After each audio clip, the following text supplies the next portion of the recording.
E em relação ao tema que trazem vocês aqui e é objeto de toda a minha atenção e escuta, o meio ambiente.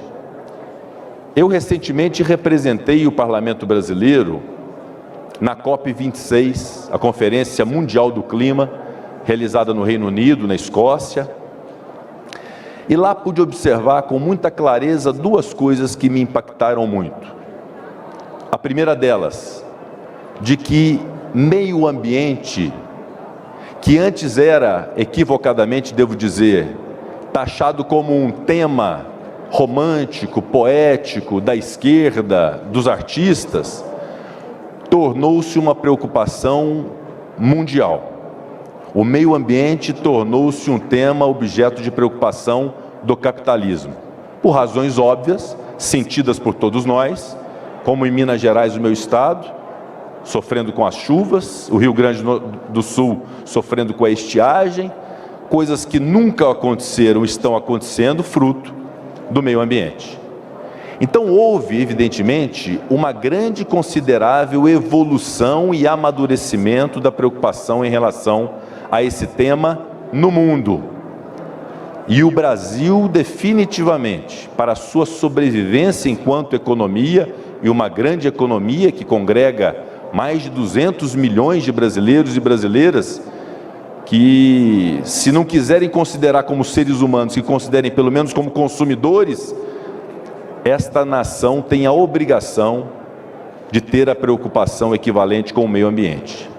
Então esse discurso, antes poético para alguns, tornou-se de fato uma preocupação nacional, e este Senado da República tem, evidentemente, esta preocupação.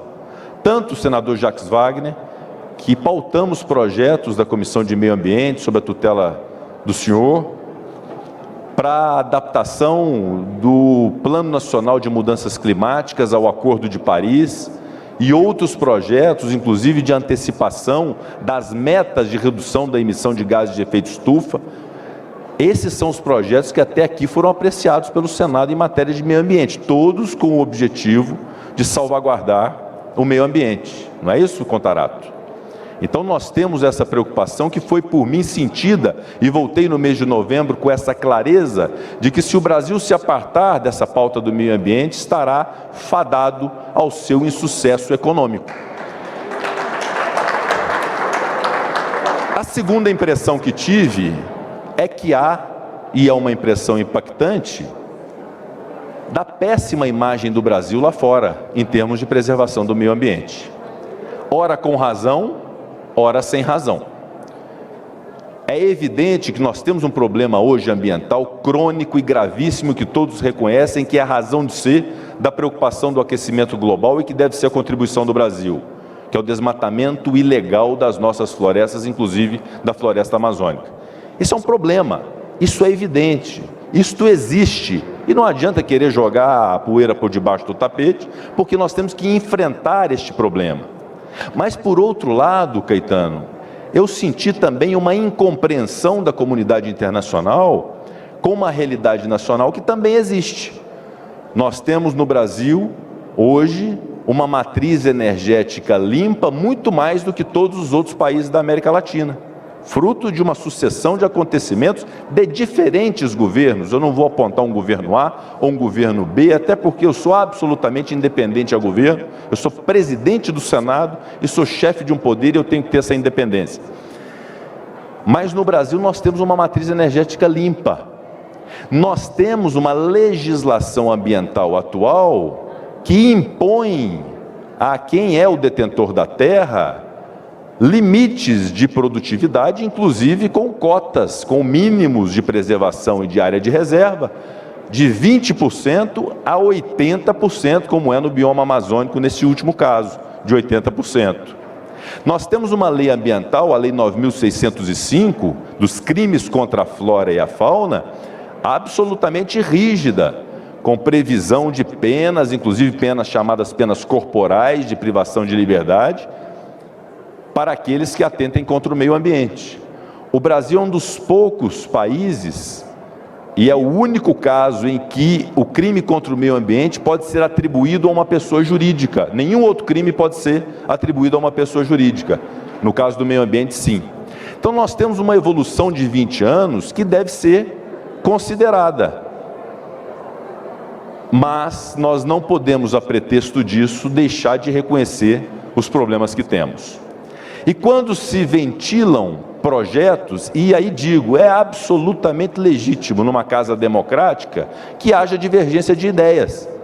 Nós também, evidentemente, devemos reconhecer que no Brasil o agronegócio brasileiro tem servido para o Brasil e para o mundo em termos de segurança alimentar, e ninguém aqui vai discordar disso. Nós temos que valorizar pontos que são pontos importantes da nossa produção e do nosso desenvolvimento econômico. No entanto, o nosso grande desafio hoje é fazer compatibilizar o desenvolvimento econômico que garanta emprego, renda, arrecadação, que garanta a segurança alimentar do Brasil e do mundo, com essa pauta que é inafastável, que é a da preservação do meio ambiente. E quando se identifica um projeto de regularização fundiária, é evidente que se tem que encontrar um equilíbrio entre a necessidade, que muitos já defenderam e continuam defendendo, do sujeito ser o detentor da terra, que foi uma longa discussão, uma longa reivindicação ao longo de anos no Brasil, com a impossibilidade evidente de se titularizar uma ofensa ambiental ou uma grilagem de terra. Esse é o ponto de equilíbrio de um projeto que vise dar a regularização fundiária. Assim como a modernização de algum marco legislativo referente a licenciamento ambiental, que não significa, ou que não deve significar, um passe livre para o desmatamento, para a violação ambiental, para licenciamentos absolutamente sem regras. E o que é que nós temos hoje de realidade no Senado Federal? Embora haja um grande apelo em relação a todos esses projetos, muitos deles já há algum tempo aprovados na Câmara dos Deputados, nenhum deles foi objeto de minha parte e da Colégio de Líderes do Senado, de um assodamento para se colocar no plenário do Senado Federal. E assim não será. Nós vamos ter toda a cautela de cada um desses 5 projetos que foram aqui tratados nesse documento que recebi, de terem a destinação, o zelo, o cuidado, a tramitação digna e proporcional à importância do que eles representam. Porque, repito, nós não podemos ser compreendidos, nem o Congresso Nacional, nem o nosso país, como párias internacionais apartados e afastados da pauta do meio ambiente. Então, o compromisso que faço com o líder da oposição, senador Randolfo Rodrigues, com os senadores que aqui estão e que defendem essa causa, e com vocês da sociedade civil organizada, muito bem representados aqui pelo Caetano Veloso, pela Paula Lavigne, por outros que aqui se pronunciaram, é esse compromisso de que nenhum desses projetos será diretamente pautado no plenário do Senado Federal, sem a apreciação e sem a tramitação devida no âmbito das comissões permanentes e temáticas da Casa. E é importante dizer que o presidente do Senado e o presidente do Congresso pode muita coisa, mas não pode tudo. Eu sou, antes de tudo, aqueles que me conhecem sabem, eu sou um democrata. Eu respeito a vontade do que seja a maioria do Congresso Nacional e a maioria do Senado Federal. Mas eu tenho as minhas prerrogativas de dar a cadência devida a cada um desses projetos para que eles possam ser amadurecidos. Quantas vezes nós identificamos projetos que vieram com um viés completamente criticado, demonizado até, e que no meio do caminho se transformaram em grandes soluções legislativas, como foi a solução do projeto das vacinas, concebido pelo senador Randolph e por mim, num acordo com o governo que permitiu a aquisição de vacinas no Brasil da Pfizer, da Janssen, etc. Então são exemplos de processos legislativos maduros, sem assodamento, sem atropelo, ouvindo a sociedade civil organizada, ouvindo aqueles que melhor do que a gente às vezes conhecem daquela matéria. E o que peço a todos é que haja um aprofundamento em relação a cada um dos artigos, parágrafos, incisos de todos esses projetos, para que identifiquemos quais são os pontos de convergência para o bem do Brasil. É isso que eu vou estabelecer como critério, como tenho estabelecido até aqui, em especial sobre temas que guardam tanta relevância quanto esses que são aqui abordados por este movimento. Então tem esse compromisso, esse movimento tem o meu compromisso dessa cautela, dessa cadência, deste trâmite, ouvindo a sabedoria maior do Senado, que não é a do presidente, que é a do Colégio de Líderes Partidários, que é a do plenário do Senado Federal, para que tenhamos um desfecho que seja um desfecho para bem do nosso país.